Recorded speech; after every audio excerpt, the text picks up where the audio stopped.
à notre collègue Philippe Schreck de prendre la parole pour le Rassemblement national. Merci, Monsieur le Président, Monsieur le garde des Sceaux, Monsieur le rapporteur général, Monsieur le rapporteur spécial. Nous sommes effectivement sur une réflexion sur l'exécution budgétaire et première réflexion, nous avons finalement peu d'éléments sur l'impact de l'inflation dans cette exécution, notamment sur la mission justice, lorsque l'on devine que celle-ci y est sensible, notamment en raison du coût de construction qui ont tendance à s'envoler. La question de savoir combien de crédits ont été mobilisés par la seule mécanique de l'inflation est, me semble-t-il, une question importante, surtout que nous sommes sur une exécution budgétaire, mais j'ai l'impression que nous parlons beaucoup de programmation et peu d'exécution, mais ce n'est pas grave.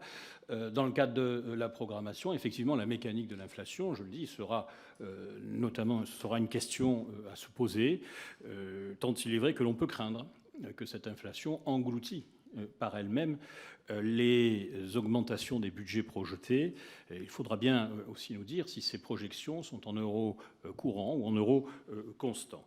Les difficultés d'exécution manifestement de ce budget, monsieur le rapporteur spécial l'a rappelé, tiennent au problème de ressources humaines.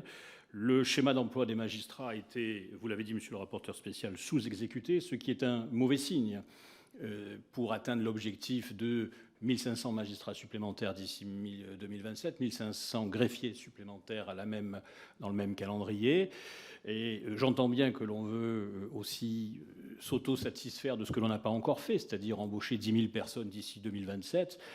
On nous dit que c'est 1500 magistrats, 1500 greffiers, et puis on ne sait pas trop les 7000 autres de quoi il s'agit en matière de pilotage de ressources humaines. Effectivement, on peut se poser des questions, le rapporteur spécial se les pose, il a raison.